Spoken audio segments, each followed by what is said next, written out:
Have you ever noticed how easy it is to get trapped in your own head? One moment you're calm, and the next, your mind is spinning with worry about the future, replaying regrets from the past, or boiling over with anger at something you can't change. It feels like being caught in a storm, loud, disorienting, and endless. And in those moments, life loses its color, joy disappears, energy drains away. You start wondering if peace is even possible in a world that constantly throws challenges your way. But here's the truth. You're not the only one. Every single one of us has wrestled with this invisible battle, the cycle of fear, frustration, and anxiety that holds us back from living fully. Maybe for you it shows up as that knot in your stomach before a big meeting. Maybe it's the restless thoughts that keep you awake at night. Or maybe it's the sudden burst of anger when someone cuts you off in traffic. And for hours afterward, your mood is poisoned. We've all been there. Now let me ask you, what if there was a way to face those storms without being torn apart by them? What if you could stand in the middle of chaos and still feel calm, grounded, and strong? That's not just a fantasy, it's something people have been practicing for thousands of years.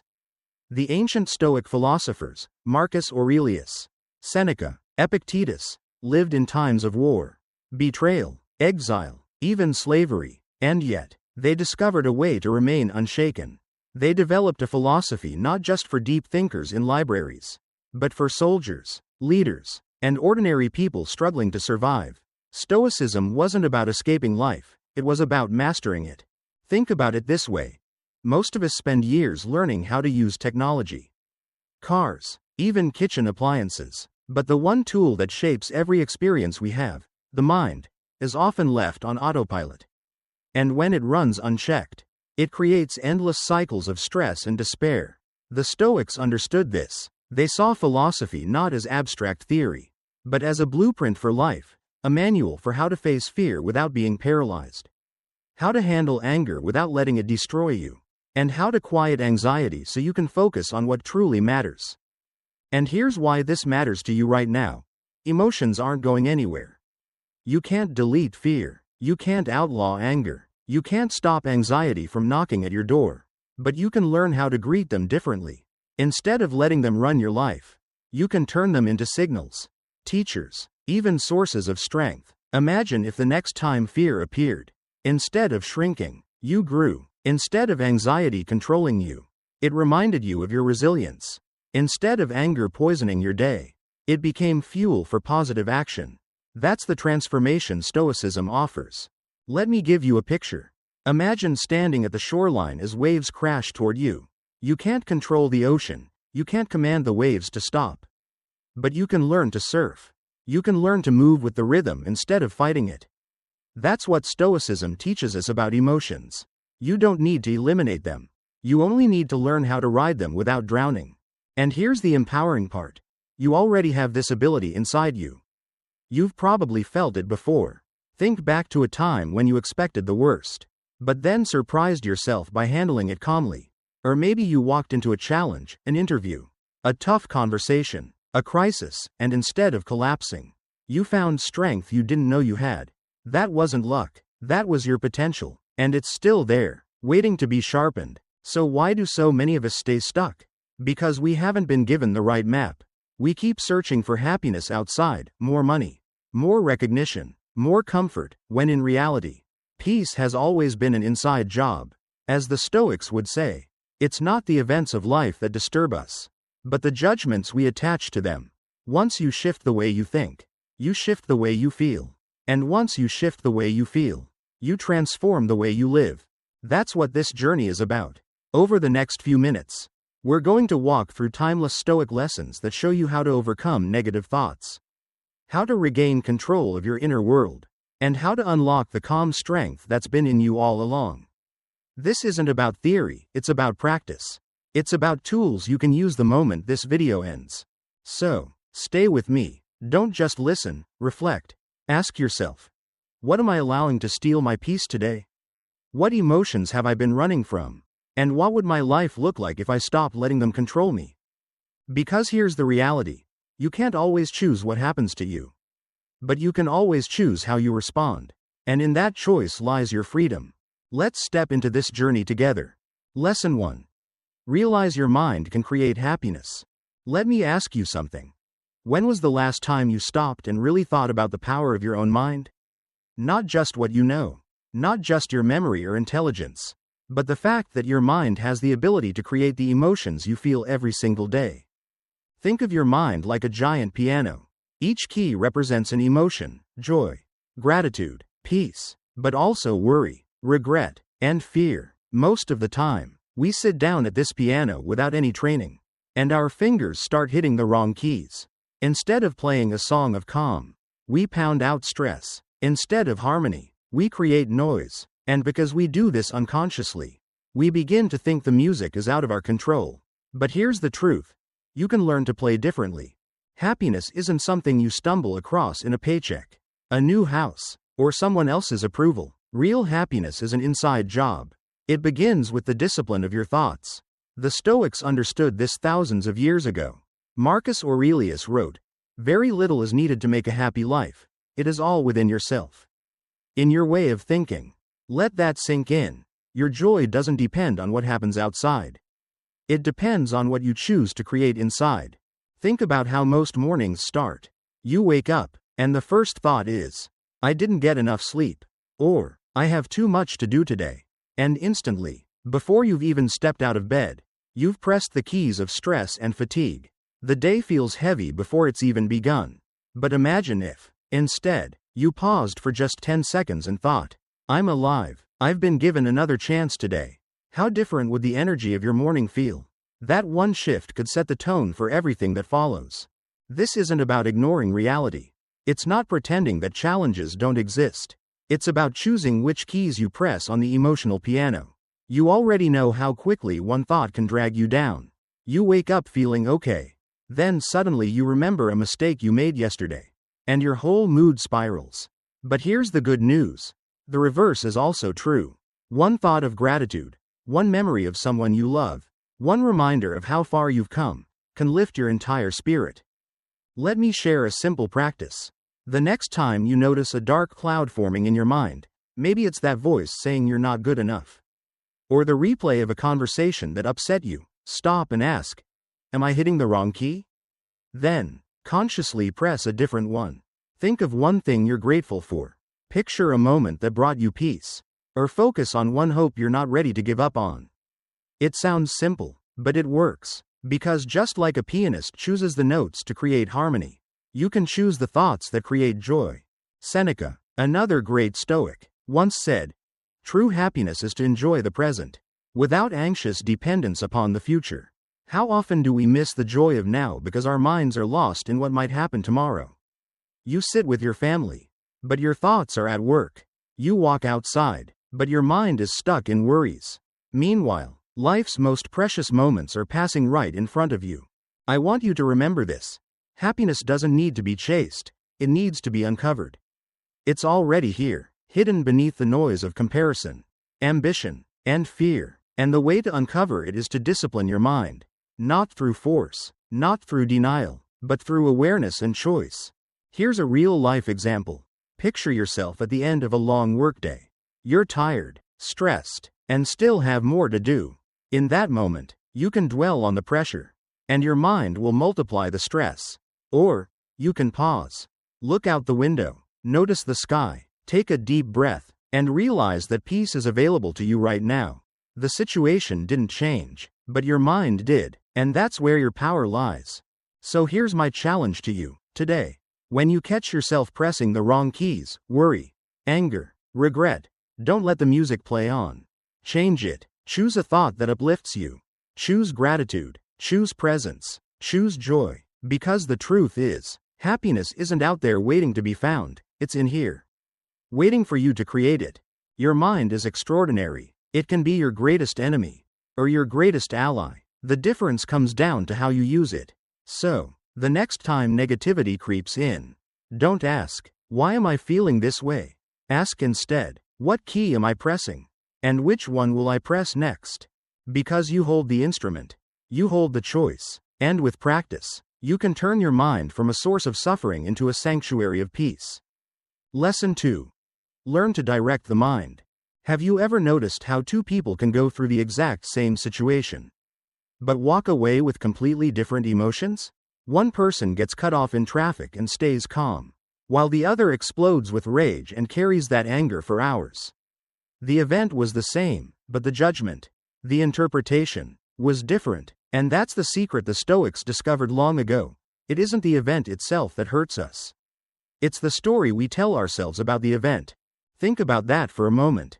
Pain doesn't start with reality, it starts with perception. You lose your job. Is it the end of the world? Or is it the beginning of a new chapter? You have an argument with your partner. Is it proof the relationship is doomed? Or is it simply a moment to practice patience, forgiveness, and growth? The answer doesn't come from the event, it comes from your mind. But here's the challenge. Our minds have been running on autopilot for years. Anger, worry, anxiety, they're not random invaders. They're patterns we've repeated so often that they've become habits. Like grooves carved deep into the brain. Our thoughts slip into the same tracks again and again. And unless we learn to take the wheel, our mind drives us straight into stress. The Stoics often compared the mind to a wild horse. Picture it. Strong, powerful, capable of carrying you great distances. But if you don't hold the reins, that horse bolts in every direction, dragging you through fear, through frustration, through unnecessary suffering. The horse isn't evil, it just needs guidance. And your job is to take those reins back. So how do you do it? The first step is simple, but not easy. Pause. When you feel anger rising, or anxiety tightening your chest, your instinct is to react immediately.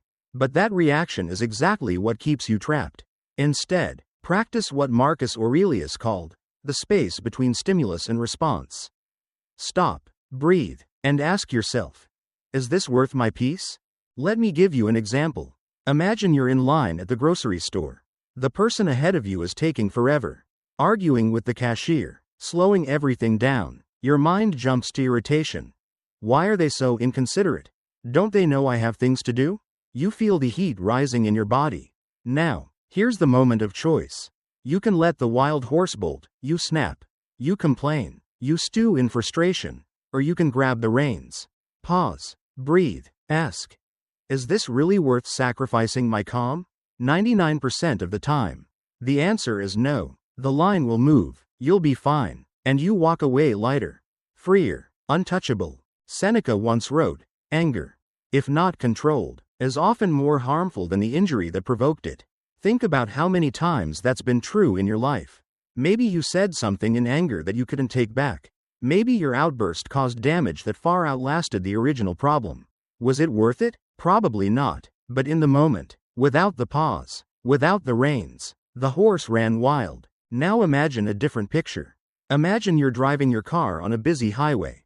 You can't control the reckless drivers weaving in and out, but you can control your own steering wheel. You slow down, keep your distance, and stay focused. That's how you stay safe. Your mind works the same way. You can't control every thought, every trigger, every burst of emotion, but you can control how you steer. Here's the key. Directing the mind doesn't mean silencing emotions. You're not trying to shut them out, because that never works. The harder you try not to feel something, the stronger it pushes back. Instead, directing the mind means observing the emotion, naming it, and then choosing your response. It's saying, yes, I feel anger. Yes, I feel fear. But I don't have to let those feelings drive the car. Try this in your own life. The next time you feel anxiety building, instead of spiraling into what if scenarios, pause and breathe. Remind yourself, this will pass. I can choose to respond, not react. Or the next time someone insults you, instead of instantly defending yourself, pause and ask, what would happen if I didn't respond with anger? What if I chose silence instead? That pause, that single breath, is where your power lives.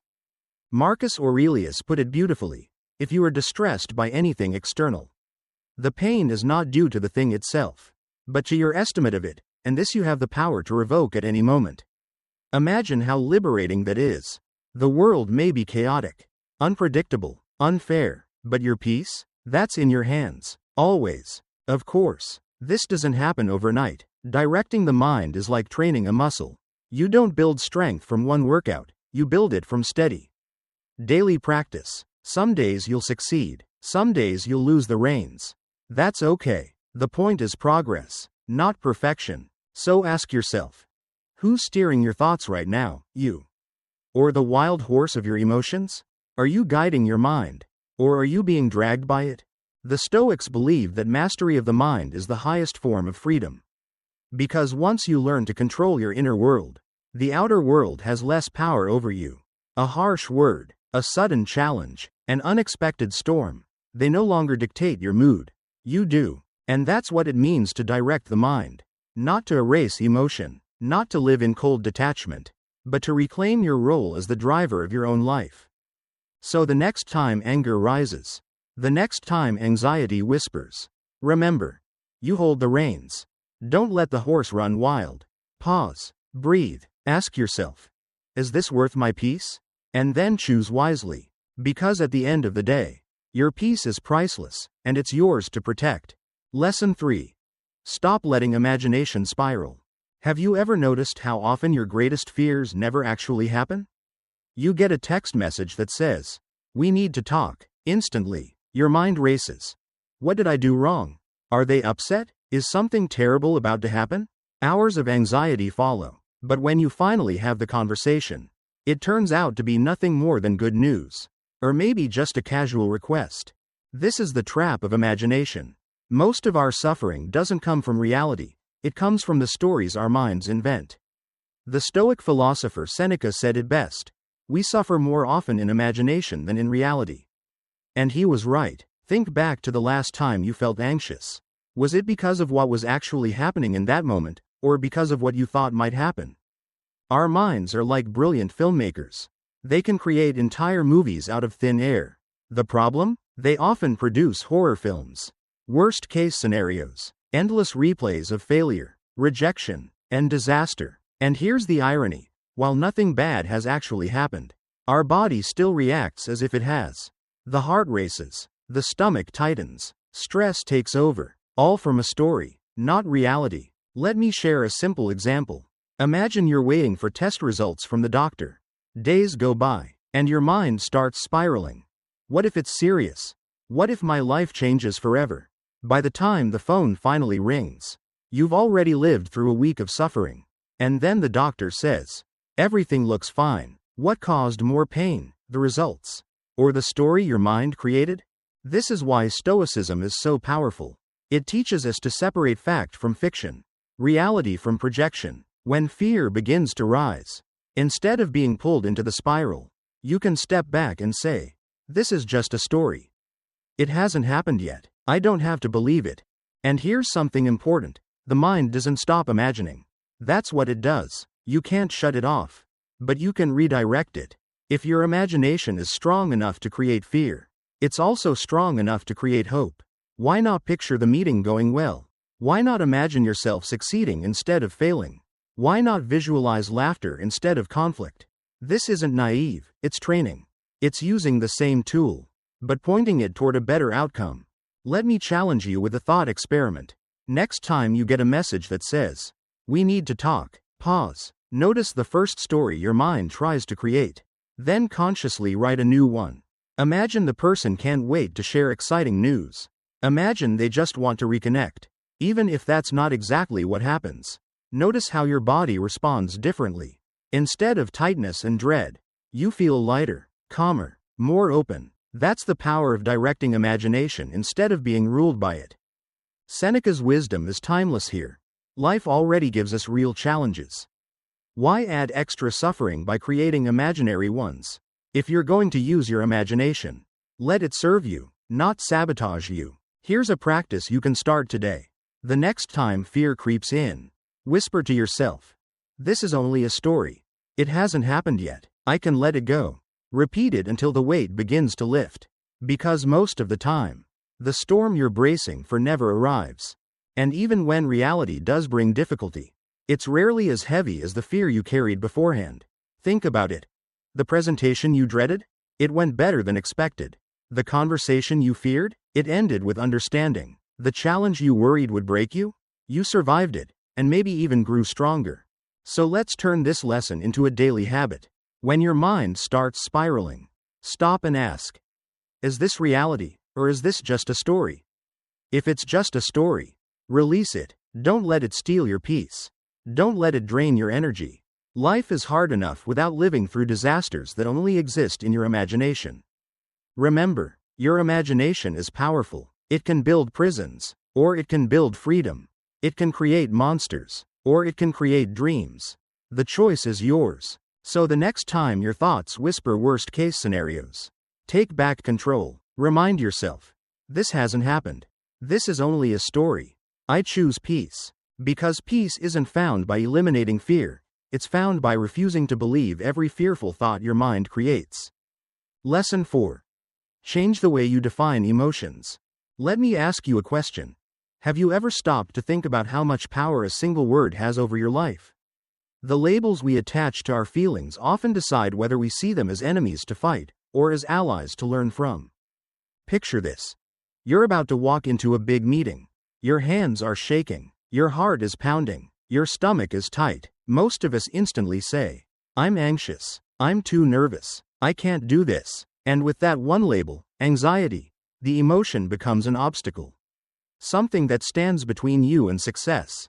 But what if you changed the label? What if instead of calling it anxiety, you said, this is energy. This means I care. This means I'm alive. Suddenly, what felt like fear becomes fuel. The same racing heartbeat, the same sweaty palms. Now it's no longer a sign of weakness, but a sign of passion. One small shift in definition completely transforms your experience. This is the essence of Stoic wisdom. Emotions are not good or bad in themselves. They are signals, messages from your mind and body pointing you towards something important. Fear says, pay attention. Frustration says, this matters to you. Nervousness says, you're stepping outside your comfort zone. The problem isn't the emotion, it's the story we tell about it. Think about rain. On a gray morning, you might look outside and say, great, this day is ruined. But the rain didn't ruin anything, it's just water falling from the sky. Your interpretation, your label, is what turned it into a problem. Now imagine calling it something else. This is a chance to slow down. Or, this is a reminder to enjoy warmth indoors. Instantly, the feeling shifts. The rain didn't change, you did. And here's the truth. When we fight against our emotions, they only grow stronger. Tell yourself, I must not feel angry, and that anger digs in deeper. Say, I can't be afraid, and fear swells until it consumes you. The Stoics knew that resistance intensifies what we try to avoid. It's like being told, don't think of a red apple.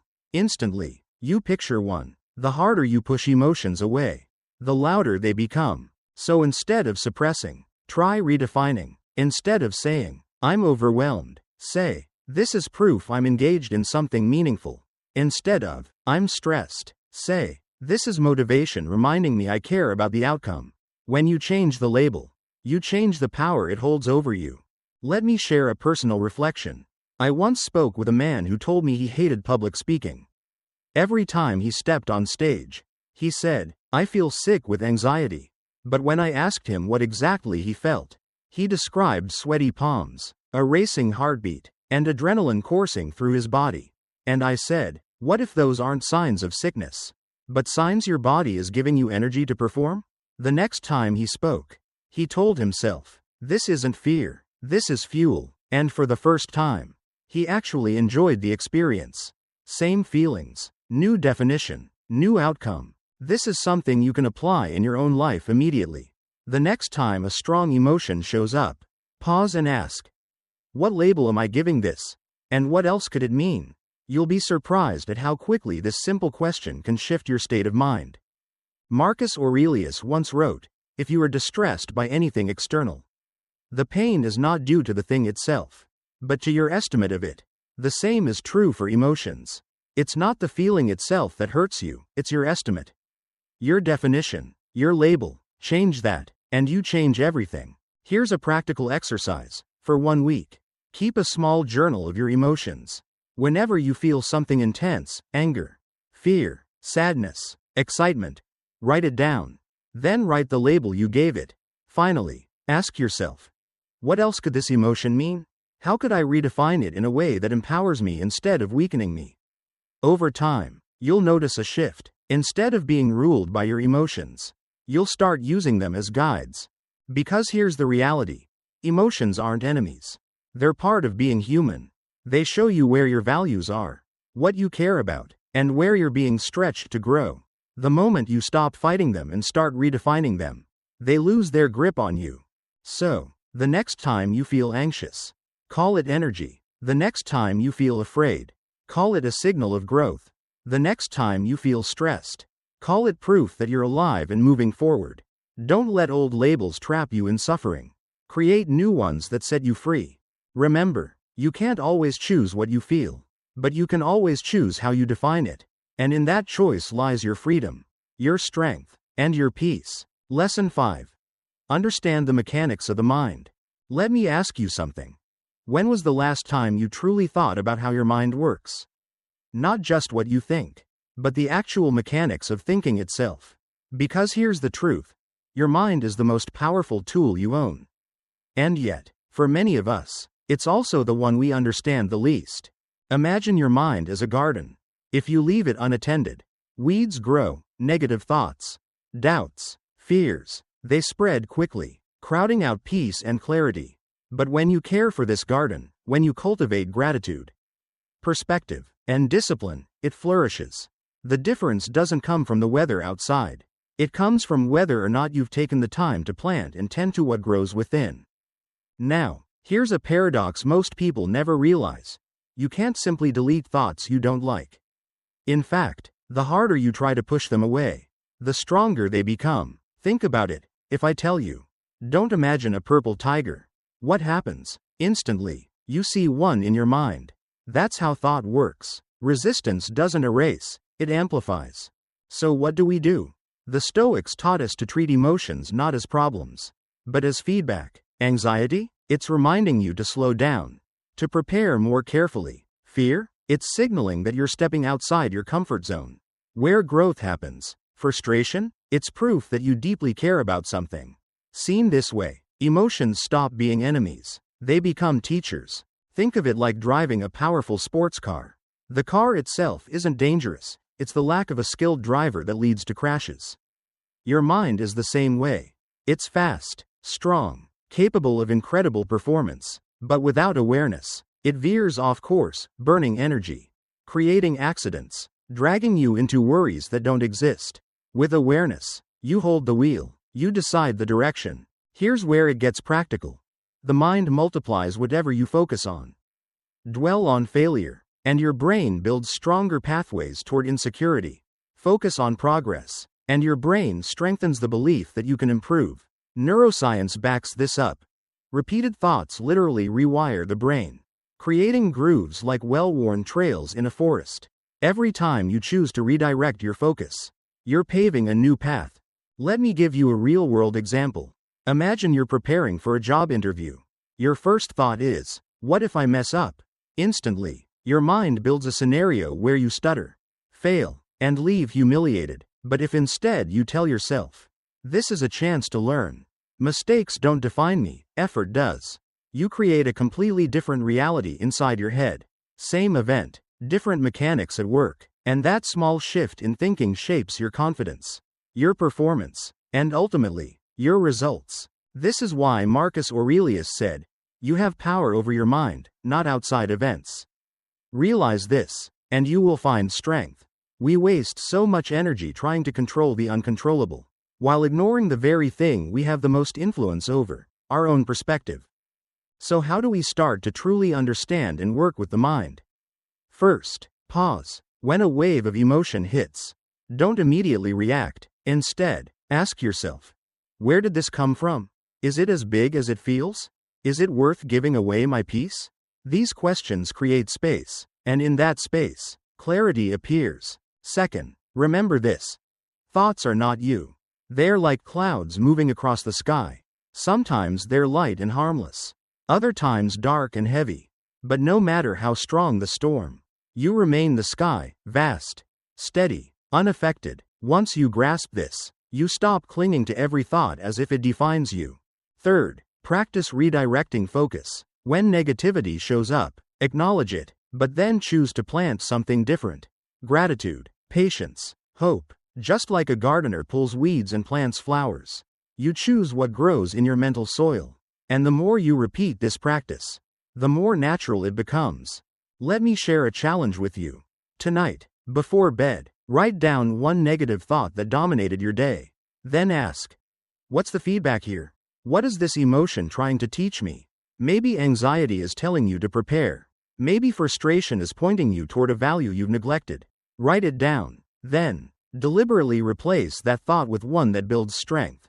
Over time, this simple act rewires your mental pathways. Because here's the reality. The mind is not your enemy. It's your greatest ally, if you learn how to use it. Left unattended, it creates weeds. Left on autopilot, it drives recklessly. But with attention, with understanding, with discipline, it becomes the engine of resilience, clarity, and peace. So the question is, what thoughts are you allowing to shape your life today? Are they leading you toward calm or toward chaos? Remember, the choice is always yours. Your mind is powerful. It can trap you, or it can free you. It can build prisons, or it can build gardens. The mechanics are the same. It all depends on how you decide to drive. Lesson 6.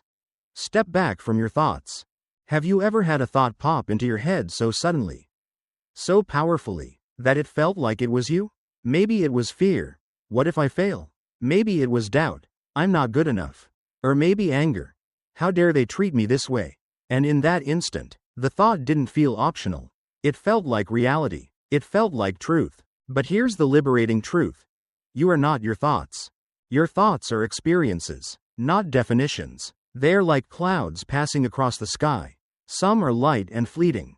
Others are dark and heavy. But none of them change the sky itself. You are the sky, vast, steady, unbroken. The thoughts are just weather patterns moving through. This is one of the most important lessons both in Stoic philosophy and in modern psychology. When you create distance between yourself and your thoughts, you stop being controlled by them. Instead of drowning in fear or anger, you can observe it, you can give it a name. And the moment you name it, its grip begins to loosen. Here's a technique you can practice right now. The next time anxiety shows up, don't just feel it, label it. Say to yourself, this is anxiety. When anger rises, pause and whisper, this is anger. When fear tightens your chest, remind yourself, this is fear. Suddenly, the emotion goes from overwhelming to observable. You've put a frame around it. Instead of being the storm, you're watching the storm from a safe distance. Science backs this up. Studies show that simply naming an emotion reduces its intensity. And the Stoics knew this centuries ago. They taught that awareness is the first step to mastery, not to deny emotions, but to understand them so they no longer control you. Let me give you a practical example. Imagine you're in a meeting and the thought hits you. What if I say the wrong thing? What if they think I'm clueless? Your chest tightens. Your palms sweat. In that moment, most of us collapse into the thought, believing it as if it's fact. But what if you stepped back and asked, is this really true? Or is this just a story my mind is telling me? More often than not, it's the story, not reality, that causes the distress. This is where mindfulness comes in. When a strong thought appears, instead of running with it, stop, breathe in, breathe out, bring your focus back to the present, your breath, your body, this moment. Doing this repeatedly trains your brain to separate thinking from being. You don't need to silence the mind. You only need to stop obeying it blindly. Here's another powerful question to ask yourself when a thought feels overwhelming. Will this matter a week from now? A month? A year? Often, the answer is no. That perspective alone can shrink a giant worry down to its proper size. And if the answer is yes, then ask, is this something I can control? If yes, take action. If not, let it go. Trying to control what's beyond your reach only multiplies suffering. The Stoics practiced this constantly. They understood that emotions are natural, but they don't have to be dictators. You can feel fear without letting it paralyze you. You can notice anger without letting it dictate your words. You can acknowledge sadness without letting it consume your identity. Think of your thoughts like a river. Most people dive straight into the current and get swept away. But you don't have to. You can step onto the bank and simply watch the water flow by. Thoughts will always come, just like the river never stops moving. But you get to choose which ones you engage with. Let me share a reflection. A friend once told me she struggled constantly with the thought, I'm not enough. For years, she believed it, lived it, and let it shape her choices. But when she began practicing Stoic awareness, she started labeling it. Every time the thought appeared, she said to herself, that's the I'm not enough story again. And with that distance, she realized, it wasn't truth, it was just a thought. Slowly, its power faded. She didn't need to erase it. She just needed to stop identifying with it. That's the heart of this lesson. Stepping back doesn't mean ignoring your thoughts. It means watching them with curiosity instead of judgment. It means asking, do I want to give this thought my energy, or can I let it drift away? And here's the beautiful result. Life doesn't necessarily get easier. Challenges don't vanish, but you become steadier. The storm still comes, but you're no longer tossed around by every wave. You've become the anchor. So, affirm this with me right now. I am not my thoughts. Say it again. I am not my thoughts. Because you aren't. You're the witness. You're the observer. And with that awareness, you gain freedom. The next time your mind throws a storm at you, pause, breathe, step back, label the thought, ask, will this matter in a year? Is this within my control? And then decide, with wisdom, how much energy it deserves. Because the truth is, thoughts will always come and go. But you remain. Lesson 7. Train your mind daily to conquer negativity. Here's a truth most people don't want to hear. Mastering your emotions isn't a one-time breakthrough. It isn't something you achieve in a single moment of clarity. After reading one book or watching one video. Emotional mastery is discipline. It's daily training. Just like building physical strength requires consistent workouts, building mental strength requires consistent practice. You see, you'll never eliminate fear, anger, or anxiety completely. They're part of being human. Fear warns us of danger.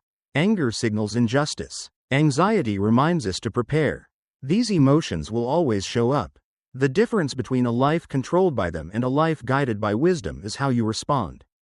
And that response isn't built overnight, it's built over time. Think about it. If you go to the gym once, you don't walk out with a strong body. If you brush your teeth once, you don't have clean teeth for life. These things require regular upkeep. Your mind is no different. Stoic philosophers knew this well. They didn't run from difficult emotions, they trained for them. And so must we. One of their most powerful practices was something called premeditatio malorum, the premeditation of evils. It sounds dark, but it's actually liberating. Here's how it works. When you're anxious about the future, instead of trying to avoid the thought, imagine the worst-case scenario. Picture it clearly. Then ask yourself, even if this happened, could I survive it? Could I learn from it? Could I recover? Most of the time, the answer is yes. And when you realize that, even in the worst case, you would still find a way forward, fear begins to fade. Courage grows. Here's an example. Imagine you're preparing to give a presentation at work.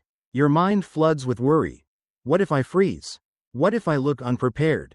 Now, practice premeditatio malorum. Visualize the worst. You stumble. You forget your words. Maybe people laugh. It's uncomfortable. But is it fatal? No. Would you recover? Yes. Would you learn? Absolutely. And suddenly, the fear shrinks. Not because the risk disappeared, but because your confidence grew. But Stoic training isn't just about imagining the worst. It's also about reflecting daily. One of the simplest yet most powerful habits you can adopt is journaling at night. Before bed, write down what made you anxious, angry, or afraid during the day. Then ask yourself, what triggered this? How did I respond? What could I have done differently? This small act of reflection is like lifting weights for the mind. It strengthens awareness, builds resilience, and prepares you for tomorrow. Think of journaling as hygiene for your soul. Just like brushing your teeth removes the buildup of the day, journaling clears the mental clutter. Without it, negativity piles up unnoticed, until it spills over in frustration, stress, or despair. But with it, you create space, you learn your patterns, and slowly, you transform. The Stoics knew there is no finish line in this work. You'll never arrive at a point where nothing bothers you, where no negative thought ever enters your mind. But that's not the goal. The goal is progress, not perfection. It's about becoming a little calmer, a little wiser, a little stronger each day. Here's the beautiful part. Small steps compound. One thoughtful pause when anger rises. One deep breath when anxiety appears.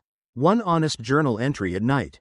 These might seem small, but over weeks, months, and years, they add up to a life of resilience. Let me ask you, what would happen if you treated your mind the way you treat your body? What if every day you gave it the same care, feeding it healthy thoughts, exercising it with reflection, resting it with mindfulness? How much stronger, steadier, and freer would you become? Because the truth is this: your mind will either train you, or you will train it. If left unchecked, it will spiral into fear, doubt, and negativity. But with consistent practice, it becomes your ally instead of your enemy. So here's your challenge. Starting tonight, take 5 minutes before bed. Write down one thing that stirred up negative emotion today. Then ask, why did this affect me? What could I do differently next time? Do this daily. Treat it like brushing your teeth. Don't skip it just because you did it yesterday. And when fear shows up tomorrow, try premeditatio malorum. Imagine the worst. Ask, could I survive it? You'll find that most of the time, you can. And with that realization, fear loses its power. Remember, conquering negativity doesn't mean never feeling it. It means learning to feel it without being ruled by it. It means creating space between reaction and response. It means becoming a student of yourself every single day. Progress is not perfection. Progress is practice. And the reward is a life where your mind is no longer an obstacle, but your greatest source of strength. Conclusion. So let's bring everything together. Throughout this journey, we've explored what it truly means to face negativity, not by pretending it doesn't exist, not by shutting down our emotions, but by learning to respond to them wisely. Because overcoming negativity doesn't mean you stop feeling fear, or anger, or anxiety. It means you stop letting those feelings control your life. It means you create space between what happens and how you react. It means you step into the role of master, not prisoner, of your own mind. The Stoics left us with timeless tools, and we've walked through 7 of them. Let's remind ourselves of what they are. First, realize your mind can create happiness. You don't need to chase it in wealth, recognition, or approval. Happiness begins with the discipline of your thoughts. Like a piano, when you learn to play the right keys, gratitude, presence, perspective, you create harmony instead of chaos. Second, learn to direct your mind. Pain doesn't come from events, it comes from your judgments about them. Anger, anxiety, frustration are habits of thought. The moment you pause, breathe, and ask, is this worth my peace? You take the reins back from the wild horse of your emotions. Third, stop letting imagination spiral. Most fears never come true. It's not reality that hurts us most, it's the mental movies we play on repeat. By recognizing, this is only a story, it hasn't happened yet, you free yourself from the prison of assumptions and choose hope over horror. Fourth, change the way you define emotions. The labels we use decide their power. Call it anxiety, and it feels like weakness. Call it energy, and it becomes fuel. Emotions are not enemies. They are signals, feedback that something matters. Redefine them, and you redefine your life. Fifth, understand the mechanics of the mind. Your mind is a garden, leave it untended, and weeds of negativity spread. Cultivate it, and peace grows. Thoughts can be erased, but they can be redirected. Emotions aren't problems, they're feedback. With awareness, you drive the car, instead of being dragged by it.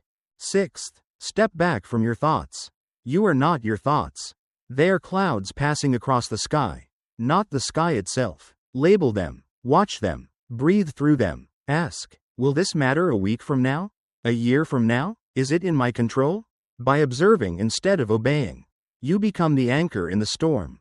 And seventh, train your mind daily. Mastery isn't built in a single breakthrough, it's built through discipline. Journaling, reflection, exercises like premeditatio malorum. These are like brushing your teeth. Daily hygiene for the soul. Progress isn't perfection, it's practice. One calm decision at a time. Now let me ask you, what would your life look like if you lived these 7 lessons every day? Imagine waking up and choosing gratitude instead of stress. Imagine facing challenges with clarity instead of panic. Imagine seeing fear not as a wall but as a doorway. Imagine ending each day with reflection instead of regret. The Stoics remind us, the world will never stop testing us. There will always be storms. But peace was never about stopping the storm, it was about learning to stand steady in the middle of it. And here's the final truth. The power to shape your life doesn't begin tomorrow, or next year, or when the circumstances around you improve. It begins right now, with your next thought, because every thought you choose is a seed. Plant negativity, and you'll grow weeds. Plant gratitude, presence, and courage, and you'll grow strength. So don't just listen to these lessons, live them. Practice them, let them become habits, until they are no longer something you do, but something you are. Because the freedom you're searching for, the peace you long for, the strength you admire, it's already within you. The only question is, will you train it, or will you let it lie dormant? The Stoics have given us the tools. Now it's your turn to use them. So take a breath, choose your next thought wisely, and begin shaping the life you were meant to live.